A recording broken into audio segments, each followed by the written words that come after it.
नमस्कार मित्रों, मैं Rajiv Mishra social research foundation में आपका बहुत बहुत स्वागत करता हूं और आपको बताना चाहता हूं सोशल रिसर्च फाउंडेशन उच्च शिक्षा में शोध परक शिक्षण के लिए लगातार तत्पर रहता है और इस क्रम में हम 6 अंतर्राष्ट्रीय रिसर्च जर्नल्स का प्रकाशन लगातार कर रहे हैं। मित्रों, जर्नल्स की जो गुणवत्ता है उसका प्रमुख कारण है हमारा रिव्यू प्रोसेस।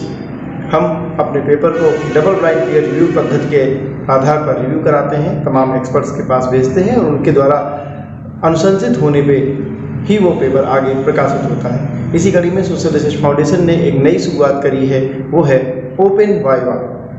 इस क्रम में हम जूम मीटिंग के तहत एक्सपर्ट और लेखक को आमने सामने रखकर एक साक्षात्कार कराते हैं, जिसमें दोनों एक दूसरे से अनभिज्ञ होते हैं। खाली उनके पेपर एक दूसरे के पास होते हैं और वे अपने पेपर पर एक डिस्कशन करते हैं एक्सपर्ट से, और एक्सपर्ट उस पेपर पर साक्षात्कार पद्धति से डिस्कशन करने के बाद पूरी तरह जब संतुष्ट हो जाता है तब वह पेपर हम अपने जर्नल में प्रकाशन के लिए भेजते हैं।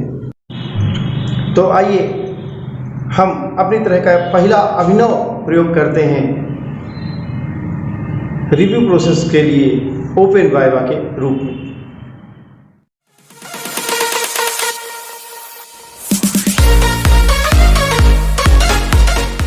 नमस्कार मित्रों, मैं Rajiv Mishra social research foundation में पुनः आपका स्वागत करता हूं और इस रिव्यू प्रोसेस में इस बार जो हम पेपर प्रस्तुत कर रहे हैं उसका नंबर है 15149। सर हमारे साथ हैं और 2 रिव्यूअर्स भी हमारे साथ हैं। सर आप इस पेपर को प्रेजेंट करिए, मैं पेपर आपके समक्ष रखता हूं।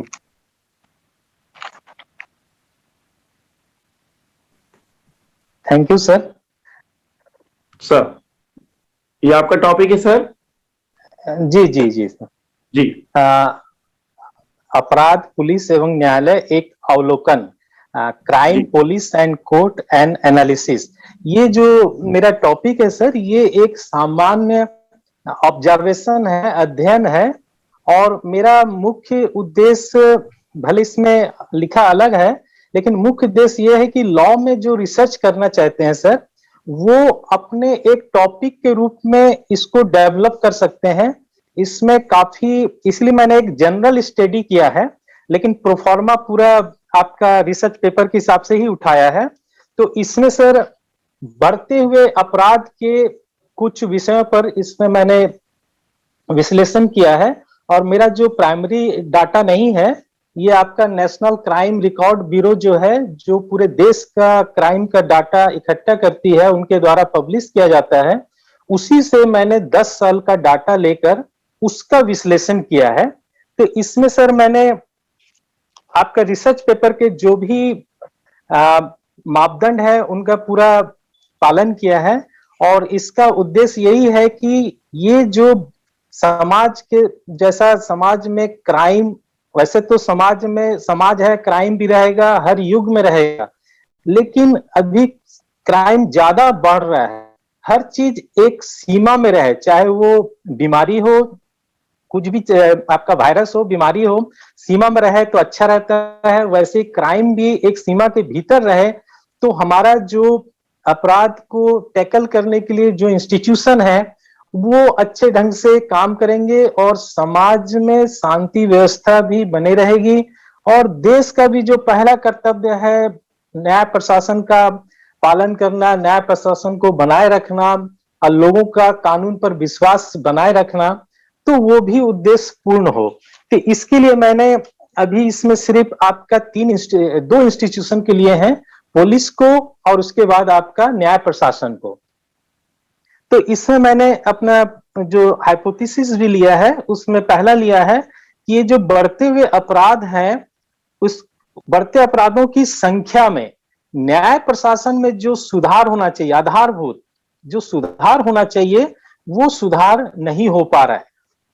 दूसरा, आर्थिक प्रगति के साथ अपराध में भी बढ़ोतरी हो रही है। ये एक गंभीर समस्या है। हम आर्थिक विकास को ही सारा अपना एक क्या कहते हैं विकास का मापदंड मान लेते हैं, लेकिन आर्थिक विकास के साथ अगर नैतिक आपका गिरावट आ रहा है और वो अपराध में परिवर्तन हो रहा है, लोग एन तेन प्रकरण आर्थिक लाभ हो, उसके लिए जो भी गलत करते हैं वो करते चले जाते हैं। जैसे उसका एक करप्शन भी एक ये है, आजकल करप्शन में पकड़ा गया तो ठीक है, नहीं पकड़ाया तो लोग जानते हैं लेकिन फिर भी आपका उसका कोई हम नैतिक बहिष्कार नहीं करते हैं। उसके बाद तीसरा में ये है कि जो न्याय प्रशासन, पुलिस, न्यायालय और जेल, ये जो तीनों अंग है, क्या ये सक्षम है बढ़ते हुए अपराध को रोकने के लिए दंड देने के माध्यम से? इन तीनों चीजों पर मैंने इस पेपर को लिखा है सर। और जो शोध पद्धति है वो सिर्फ जो 10 साल के मैंने डाटा लिया है उसका विश्लेषण किया है, बस इसी 10 साल के डाटा के विश्लेषण के आधार पर ही इस पेपर को मैंने लिखा है। और 2006 से लेकर 2016 तक का मैंने इसमें आंकड़ों को लिया है और उस पर ये अध्ययन करके मैंने इसमें जो विश्लेषण करके जो पाया है मैंने कि इसमें जो अपराध बढ़ने के जो कुछ कारण है उसको भी मैंने लिखा है। जैसे साक्ष्य की कमी, इससे विटनेस नहीं मिलने के कारण कई अपराधी छूट जाते हैं, तो ये भी न्याय प्रशासन का एक खामियां है, उसको प्रशासन को दूर करना है, ये एक बहुत बड़ी खामियां है। दूसरा है उसमें कि आपका जो जांच में जो साक्ष्य जमा करना चाहिए या जो साक्ष्य इकट्ठा करना चाहिए उसमें भी पुलिस प्रशासन के द्वारा जो लापरवाही होती है, डिटेल में नहीं जाऊंगा, लापरवाही होने के कारण भी कभी कभी अपराधी पर अपराध प्रूफ करना दिक्कत जाती है। तीसरा इसमें है आपराधिक प्रशासन में व्याप्त भ्रष्टाचार, ये एक ओपन सत्य है, इसमें प्रमाण की आवश्यकता नहीं है कि इसके द्वारा भी आपका अपराधी छूटते हैं। उसके बाद सही अपराधी का नहीं पकड़ आना, ये भी एक चीज है कि अगर आप अपराध का रिपोर्टिंग देरी से हुआ तो उसमें साक्ष्य मिट जाते हैं, या पुलिस की लापरवाही से या पुलिस प्रशासन में मैन पावर की कमी के कारण भी, ये भी एक लिमिटेशन है, कमी के कारण भी छूट जाते हैं। और दूसरा जो बहुत बड़ा एक इंपॉर्टेंट ये है कारण जो हम लोगों से संबंधित है कि हम लोग साक्ष्य देने में कभी कभी आनाकानी करते हैं या इस झंझट झमेले से बचना चाहते हैं, और हम लोग उसी समाज में रहते हैं जिसमें अपराध हो रहा है और हम इसको बोलते भी हैं कि अपराध बढ़ रहा है, लेकिन हमारी जो नैतिक जिम्मेदारी होती है अपराध को रोकने के लिए, उसमें हम कहीं ना कहीं अपने दायित्व से बचना चाहते हैं, पीछे हटना चाहते हैं। और इसी पर मैंने चर्चा किया है और निष्कर्ष करके मैंने कुछ सुझाव दिए हैं, जिसमें आपका पहला सुझाव यह है कि 1973 में जो दंड प्रक्रिया संहिता नया आया, पहला वाला जो अंग्रेज के समय बना हुआ था उसको हटाकर रिपील करके पूरा नया दंड प्रक्रिया संहिता आया। तो पहले क्या होता था, जो इन्वेस्टिगेशन अथॉरिटी रहता था, जो जांच अधिकारी रहता था, उसी का कर्तव्य था कि वो न्यायालय में उस केस को प्रूव करे, और अगर वो वहां पर जांच अधिकारी है, खुद ही जांच किया है, अपराधी को अरेस्ट किया है और वहां वो प्रूव नहीं कर सकता था, नहीं कर सकने से सरकार उस पर एक दायित्व, उसके ऊपर कार्रवाई कर सकती थी कि आपने कैसे केस को हैंडल किया। लेकिन 1973 के बाद वो काम एक सरकारी वकील करने लगा, और सरकारी वकील एक पॉलिटिकली अपॉइंटेड रहते थे। अभी कई राज्यों में कैडर से अब अपॉइंट हो रहे हैं, अभी भी बहुत से आपका पॉलिटिकली अपॉइंटमेंट होते हैं। पॉलिटिकली अपॉइंटमेंट से मेरा मतलब है जो सरकार रहती है, जिस पार्टी की सरकार रहती है, उसी पार्टी के वकील को अपॉइंट किया जाता है और उसकी कोई जिम्मेदारी नहीं रहती अगर आपका अपराधी छूट जाता है। तो ये एक बहुत बड़ा खामियां है कि हमारे पास जवाबदारी तो होनी चाहिए, जो भी खड़ा हो रहा है उसके ऊपर एक जवाबदेही होनी चाहिए उसके काम के प्रति। उसके बाद आपका और तीसरा है जो आपराधिक प्रशासन में जो भ्रष्टाचार है, ये भी एक बहुत बड़ा कारण है। और तीसरा, चौथा, अगर आपने सही अपराधी को ही नहीं पकड़ा है, सही अपराधी को ही नहीं पकड़ा है, खाना पूर्ति करने के लिए किसी को पकड़ा है, तो वहां पर भी उसके छूट जाने के चांसेस बढ़ जाते हैं। और पांचवा ये है कि साक्ष्यों के द्वारा जो साक्ष्य, वो जो विटनेस रहते हैं, जब वो न्यायालय में आते हैं तो उनके द्वारा अपने बयान को बदल लेना। तो इस प्रकार के ये कुछ कारण हैं जो बढ़ते अपराध में एक प्रकार से उनको मैं कहूंगा बढ़ावा दे रहे हैं या नहीं दे रहे हैं, लेकिन अपराध बढ़ रहा है, जिसके लिए ये कारण भी है। और उसके बाद मैंने अपना सुझाव भी दिया है कि ये जो आपका 1973 में जांच अधिकारी के द्वारा जो बदला गया है, उसमें तो यही प्रावधान होना चाहिए कि जो जांच अधिकारी है वही वहां न्यायालय में भी उसको प्रूव करे। और दूसरा सजेशन है कि जो अपराधी को छोड़कर, पहला अपराधी को छोड़कर जो हैबिचुअल क्रिमिनल हैं या दोबारा अपराध में पकड़े जाते हैं, आप देखिए चोरी में, मोटर व्हीकल एक्ट में, लूट में, ये एक के बाद एक वही अपराधी रहते हैं, तो इनको कठोर दंड दिया जाना चाहिए। इनके साथ किसी प्रकार का नरमी से पेश नहीं आना चाहिए। और तीसरा महत्वपूर्ण है कि जो ट्रायल की सीमा है वो तय होनी चाहिए। जैसा फास्ट ट्रैक कोर्ट को लागू किया गया है, लेकिन उसको कुछ खास गंभीर अपराधों में ही लागू करते हैं। अब वो समय सीमा के साथ लागू होना चाहिए। इसके लिए सरकार ने एक बार कोशिश भी की थी, जिसको वकालत के जो प्रोफेशन में उन लोगों ने विरोध किया था। सबका अपना अपना बायस हो सकता है, प्रोफेशनल बायस हो सकता है, लेकिन सरकार को देश के भविष्य के जनता के हित में ओवरऑल सोचकर कार्रवाई करनी चाहिए। उसमें किसी का हित, आपका हित में नुकसान हो रहा है, ये नहीं सोचना चाहिए। पूरा ओवरऑल सोचकर सरकार को इन चीजों को लागू करना चाहिए। चौथा, उच्चतम न्यायालय ने भी एक बार अपना निर्देश दिया था कि पुलिस प्रशासन में जो पुराना मैनुअल चले आ रहा है, जो अंग्रेज के समय, उस समय के सरकार को बनाए रखने को, उसको मजबूत करने के लिए वो कार्रवाई करती थी।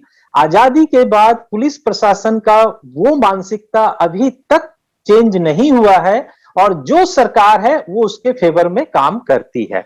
तो ये कुछ मेरे सजेशन है, मैंने प्रयास किया है, लेकिन ये एक जनरल प्रयास है कि इस आप क्या कहते हैं, मैंने इसको ऑब्जर्वेशन में लेकर और 10 साल के डाटा के आधार पर, उसमें मैंने बताया भी है कि आपका 73%, 77% से ज्यादा अपराधी को दंड नहीं मिल रहा है। 23% तक के अपराधी छूट रहे हैं, जो कि एक चौथाई है। एक चौथाई का भी बहुत प्रभाव पड़ता है, और इसी आधार पे मैंने इसको तैयार किया है। धन्यवाद।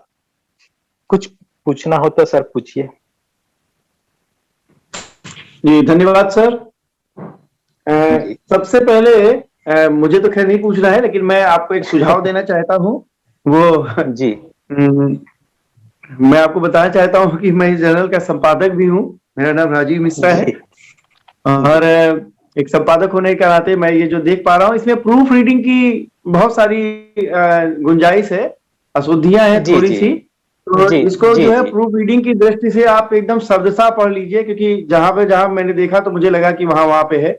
आभार में इसी प्रकार आपने एक जगह कहीं किसी का नाम श्री करके छोड़ दिया है, जरा उस नाम को भी या तो भर लें या एक्नॉलेजमेंट पूरा हटा दीजिए। जी और ये प्रूफ रीडिंग नहीं हुआ है सर, प्रूफ रीडिंग नहीं हुआ है। कोई बात नहीं, मैं उसको भेज दूंगा। ठीक है, मैं आपको पुनः भेज दूंगा। बिना आपकी, मैं इसी क्रम में अपने दर्शकों को ये बताना चाहता हूं कि कोई भी पेपर सोशल रिसर्च फाउंडेशन में तब तक प्रकाशित नहीं होता है जब तक कि ऑथर प्रूफ रीडिंग करने के बाद बाकायदा एक अप्रूवल मेल हमको डालते हैं कि ये पेपर हमने पढ़ लिया और अभी कोई गलती की संभावना नहीं है। क्योंकि सोशल रिसर्च फाउंडेशन का खाली एक उद्देश्य है कि इस समाज के समक्ष एक अच्छी सी रिसर्च निकल के जाए। तो सर ये मेरा मत था, बाकी आपको हमारे जो रिव्यूअर्स महोदय हैं वो बताएंगे कि इस पेपर में और क्या अच्छा या क्या होता है। तो फर्स्ट रिव्यूअर सर हमारे सामने हैं। मैं चाहूंगा कि सर अगर आपको कोई सवाल हो तो आप सर से पूछें। धन्यवाद सर। मेरा पहला प्रश्न ये है कि आपने जो विषय लिया ये तो बहुत अच्छा है, वर्तमान में प्रासंगिक भी लगता है, लेकिन इसमें जो क्षेत्र, जो कैटेगरी होना चाहिए, श्रेणी कि किस प्रकार के अपराध की इसमें बात की जा रही है, वो इसमें स्पष्ट नहीं होता है। क्योंकि अगर हम इसमें उद्देश्य में आपने दंड पर बहुत अधिक जोर दिया है, लेकिन कुछ अपराध ऐसे भी होते हैं जिन्हें दंड न दिया जा सकता, जिसमें पेनल्टी के प्रावधान भी होते हैं। तो इसमें श्रेणी का स्पष्टता का अभाव है कि किस प्रकार के यहाँ पे उसकी बात की जा रही है। एक क्वेश्चन तो ये है। जी सर। सर इसी क्रम में मुझे एक बात और याद आई कि मैं अपने रिव्यूअर्स सर से पूछना चाहूंगा। सर ने समयावधि लिखी हुई है एक जगह, तो जो समयावधि है वो समयावधि सर ने लिखी है रिसर्च इस पेपर को लिखने की 3 माह लिखी थी वो। अध्ययन की अवधि जी। तो क्या ये उसमें अध्ययन की अवधि ये अवधि यहाँ पे आनी चाहिए, या हमने जो मतलब जहां से अपनी स्टडी ली हुई है कि 10 साल का, जैसे सर ने कहा ना कि 10 साल का हमने डाटा उठाया हुआ अच्छा है, अच्छा, जी उसका यहाँ पे जिक्र होना चाहिए, या इस लेखन, क्योंकि रिसर्च पेपर लेखन का जिक्र तो मुझे नहीं लगता कि कोई सामयिक बात हाँ है। हाँ, वो जो सर टाइम आप पीरियड सर रिसर्च का है। इसमें मैं कहना चाहूंगी कि हाँ, इन्होंने ये जो शोध पत्र की अवधि लिखी है 3 माह का, जी ये इसकी जी यहाँ पे आवश्यकता नहीं है। हाँ, और शायद हाँ मैं यही सोच रहा हूँ। जी, सर ये मुझसे समझने में गलती आपकी हुई, वो जो जी नया फॉर्मेट हाँ मिला, जी, तो वो हाँ, मुझे वो 10 साल का डाटा का अवधि लिखना था, मैंने अपना लिखने का समय एग्जैक्टली पहली बार तो एग्जैक्टली। फॉर्मेट आया है। जी जी, तो उसको मैं सुधार दूंगा सर, हटा देंगे उसको। देखिए जी देखिए, जी सर बहुत अच्छी सी बात निकल के आई कि पैनल डिस्कशन में यही बात है कि जब जब जब ये पेपर समाज के सामने जाए, किसी अथॉरिटी के सामने जाए, तो फिर हम चारों के अलावा किसी और को इसमें गलती ढूंढने का अवसर ना मिले। हम 4 लोग ही काफी जी हैं जी इसमें गलती ढूंढने के लिए, जी और पेपर बहुत जी अच्छा जी हो जी जाए। जी हाँ, जी जी, मैं आपसे पूछना हाँ चाहता हूँ कि क्या इस पेपर में कोई गुंजाइश है? हाँ, नहीं सर का जवाब दे दूं सर। सर ने पूछा था जी दंड की श्रेणी का, सर जी मैं वो उसके डाटा है अलग अलग सर, तो मैं उसको फिर अलग पेपर में ये जनरल स्टडी किया हूं कि समाज में अपराध बढ़ रहे हैं, आईपीसी और स्पेशल क्राइम के डाटा है। अब इसमें से क्षेत्र वाइज सर ले सकते हैं, जिला वाइज, अब मर्डर ले सकते हैं, रेप ले सकते हैं, लूट, या जो आजकल फर्जरी हो रही है, या साइबर क्राइम, ये कोई रिसर्चर लेना चाहे तो ले सके सर। अब मैं गाइड हूं, तो मैंने इसलिए लिखा ऐसा कि इसको रिसर्चर लोग उठाएं और अपना अपना एक तो टॉपिक लेके उस पर अपना स्पेसिफिक डाल के लिखें। तो मैं कोशिश करूंगा सर। मैंने एक तो पेपर इसके पहले लिखा है आपका स्टोलन प्रॉपर्टी के ऊपर, उसके ऊपर पार्टिकुलर स्टोलन प्रॉपर्टी के ऊपर लिखा था, जो आपका रीजनल वाइज था, स्टेट वाइज था। तो अब ये इसको मैंने एक तो जनरल लिखा है, तो अभी उसमें एक तो पार्टिकुलर हेड को लेना मेरे ख्याल से मुश्किल होगा, पूरा पेपर चेंज हो जाएगा। जी जी, फिर जैसा सर आप लोग कहें। जी सर, रिव्यूअर सर क्या कहते हैं आप इस बारे में? कि बस मेरा यही था, क्योंकि वहां पर अपराधों की बात तो हो रही है, परंतु अपराध किस श्रेणी के हैं, क्योंकि अगर महिला की तरफ अपन जाएं या बाल अपराध की तरफ जाएं तो सभी में अलग अलग प्रक्रियाएं होगी। यहाँ पे कॉमन अपराध पर मतलब वर्णन किया गया है, तो जैसे और उद्देश्य में सिर्फ दंड पर ही विशेष जोर दिया गया है, क्योंकि अपराध हाँ करने सर, वाला ये अगर न, बाल अपराध है। हाँ सर आप ठीक कह रहे हैं, ये सिर्फ पनिशमेंट, रेट ऑफ कन्विक्शन के ऊपर ये पेपर है sir. Rate of individual crime के ऊपर नहीं है, इंडिविजुअल के ऊपर नहीं है, रेट ऑफ पनिशमेंट के ऊपर है, ओवरऑल उसी के ऊपर ये आपका विश्लेषण है सर।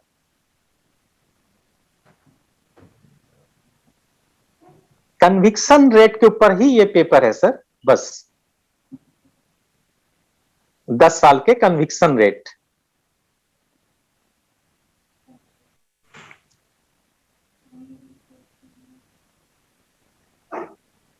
जी सर। जी सर। ठीक है सर आपकी आवाज, विषय उससे ऐसी स्पष्टता कहीं आ जाए, ऐसा अगर प्रयास हो तो सर ऐसा कर लें कि आप उसका पूरे डाटा मत दें, लेकिन अगर 2 लाइन में संभव हो सके तो अगर कोई श्रेणी का कोई आप उदाहरण दे सकें, श्रेणी का कहीं जिक्र कर सके तो कर दीजिए, तो ठीक रहेगा। ठीक है सर, ठीक ठीक सर, जी ठीक सर। जी जी सर। तो मैं रिव्यूअर मैम की तरफ चलता हूं। मैम आपको कोई सर से सवाल करना है, कोई डिस्कशन? सर वैसे अगर देखा जाए तो पेपर अपने आप में संपूर्ण है, और लेकिन मेरा एक जो है सजेशन है कि जहां ये विश्लेषण दिया है सर ने और 10 साल का डेटा लिया है सर ने, जैसे कि सर ने बताया, तो अगर हम इसी डेटा को ग्राफिकली अगर शो कर ले अपने पेपर में बाई चार्ट या बार चार्ट के मदद से, तो इसमें पढ़ने वाले को बहुत क्लियर हो जाएगा कि हर साल कितना अपराध हुए और उसमें कितने जो है हमारे न्याय जो है परसेंटेज, हमारे न्याय जो है जुडिशरी ने जैसे कहते हैं ना सर कि इन्होंने बताया कि इतना ही परसेंटेज 50-70% हो पाता है, 30% हमारा अभी भी न्याय देरी है फास्ट ट्रैक की वजह से। तो ये सारी चीजें अगर ग्राफिकली शो कर दे चार्ट के माध्यम से या ग्राफ के माध्यम से, तो वो पर्दे में पेपर पढ़ने वाले को बहुत ही आसानी से पहली नजर में समझ में आएगा, जो कि विश्लेषण में लिखा है सर। थोड़ा सा मुझे इस बारे में लगता है कि बाकी sir I think this should be included. Madam आप ठीक कह रही हैं, मैं उसको कर लूंगा। विश्लेषण लिखा है, विश्लेषण लिखा है चार्ट। जी हाँ सर, चार्ट बना लूंगा। बाकी आपका डेटा अच्छा है जी सर। सुनिए ना मैडम, ये चार्ट मेरे को बनाना नहीं आता है, मैं बनवा लूंगा और उसको डाल दूंगा। अच्छा, इसीलिए नहीं हो पाया था। ठीक है सर, ठीक है मैडम, मैं इसको कर लूंगा। ठीक है मैडम जी। ठीक है, ये तो कोई बात नहीं है सर, कर लेंगे बड़े आसानी से, आपके बच्चों को आता है। और कोई और सवाल सर, कोई और सवाल मैम? सर से कोई और सवाल, या इस पेपर को हम अनुमति प्रदान करें पब्लिकेशन की? सर बाकी जो सुझाव दिए इन्हें हैं, सुझाव दिए हैं सर ने, तो उसमें सर जैसे कि एक सुझाव दिया है इन्होंने इसमें ये द्वितीय पॉइंट पे सर, द्वितीय पॉइंट पे दिया है सुझाव सर। प्रथम अपराधी को छोड़ के अन्य अदालत अपराधी के साथ कठोर दंड दिया जाना चाहिए। दंड का वे कठोर अपराधों के लिए जरूरी है। सर हमारे जुडिशरी सिस्टम में एक बहुत बड़ा जो मुझे लगता है कमी है, वो ये है कि एक जो आता है सबसे बड़ा आप कह सकते हैं ड्रॉबैक, वो उसमें होना चाहिए कि आजकल के टाइम में जहां पे रसूख वाले हैं, वो उनके रसूखदारों का भी बहुत इसमें प्रभाव देखा जाता है जुडिशरी हमारे जजमेंट्स पे सर। तो ये एक पॉइंट है जिसको शायद हम लोग देख के भी नजरअंदाज करते हैं सर, मुझे ऐसा लगता है sir as a citizen of India. तो ये एक पॉइंट है, इसको भी हम डाल सकते हैं किसी न किसी तरीके से, कि ये एक फेयर प्ले होना चाहिए। अगर फास्ट ट्रैक रख रहे हैं तो फेयर प्ले भी रखे सर। फेयर प्ले का मतलब सबके साथ इक्वल समान जो है आचरण होना चाहिए। ये एक पॉइंट हम डाल सकते हैं, क्योंकि आजकल के टाइम पे रसूख वालों का बहुत सर हमारे जुडिशरी सिस्टम पे प्रभाव है, जो कि गलत है मेरी नजर में। जी सर। आप ठीक कह रही हैं मैडम। 30 साल पहले मैंने पीएचडी किया था, तो जो मेरा डाटा था वो इसी जुडिशियल पनिशमेंट के ऊपर था, और जिसमें वकील का रसूख और वो रसूख जो आप बोल रहे हैं वो सबका प्रभाव रहता था। कैसे सजा कम हो जाती थी, कैसे सजा जहां कोई नहीं है तो बड़ी हो जाती थी, तो वो सब है। लेकिन उसको लिखने के लिए मैडम हमको बहुत सावधानी बरतकर और सही डाटा उठा के रखें और तब चर्चा करें तो वो ठीक होगा। वो आपका पॉइंट बहुत डाटा की जरूरत नहीं है, हम उसको जनरल सुझाव में एक पॉइंट डाल दें सर। हाँ सुझाव में जी सर सुझाव में एक पॉइंट डाल दें कि जो न्याय व्यवस्था होनी चाहिए वो प्रभावहीन होनी चाहिए। जी सर जी। हाँ ठीक है ना सर, सुझाव में डाल दीजिए न्याय व्यवस्था प्रभावहीन होनी चाहिए। कहने का मतलब ये है सर। बिल्कुल ठीक है। जी बिल्कुल ठीक है। ये मैं बहुत ज्यादा प्रकाशित करने को नहीं कह रही हूँ उसको। जी सुझाव में हम तो कोई भी डाल। हाँ जी ठीक है मैडम जी। तो मैं माननीय रिव्यूअर से पूछना चाहता हूं कि ये पेपर भी अनुमति प्रदान करे। इसको जो करेक्शन बताया वो तो सर ने समझ लिया, वो प्रूफ रीडिंग में हमको करके भेज देंगे। मैं अप्रूव समझू सर? जी सर जी सर। बहुत धन्यवाद, बहुत धन्यवाद। और सर बहुत बधाई आपको, थैंक यू मैडम लिखने के लिए। और थैंक यू सोशल पेपर आपका बहुत अच्छा है सर। आप लोगों को भी बधाई, आप समय दिए जी। ठीक। हाँ, रिव्यूअर मैडम और रिव्यूअर सर को बधाई देना चाहता हूँ। दोनों ही विषय, आज के दोनों विषय प्रासंगिक थे वर्तमान आवश्यकता के अनुसार। जी जी। तो आप लोग को बहुत बहुत धन्यवाद, आपने इतना समय दिया सोशल रिसर्च फाउंडेशन के लिए। और अगर आप ऐसे ही कुछ समय अपना देते रहेंगे भविष्य में भी कभी कभी, तो मैं सोचता हूँ कि देश में शिक्षा की स्थिति, उच्च शिक्षा की स्थिति बहुत अच्छी होने वाली है, अच्छी हो जाएगी। क्योंकि हमारे यहाँ का जो शोधार्थी है वो थोड़ा जागरूकता नहीं है। जागरूकता हो तो हर आदमी अच्छा काम करना चाहता है। मैं ये नहीं कहूंगा कि हर आदमी खराब काम करना चाहता है, लेकिन सत्संग नहीं मिलता उसको, अच्छी संगत नहीं मिलती, अच्छी सोहबत नहीं मिलती, अच्छा परामर्श नहीं मिलता, इसलिए वो शायद जल्दी से काम करना चाहता है। तो यदि आपका संगत, आपका सोहबत, आपका संस्कार इन देश के शोधार्थियों को मिलेगा, हम लोगों को मिलेगा, तो चीजें बहुत अच्छी होंगी। इन शब्दों के साथ मैं आपको पुनः बधाई देता हूं, धन्यवाद देता हूं और आपसे विदा लेता हूं। नमस्कार। नमस्ते सर। नमस्ते।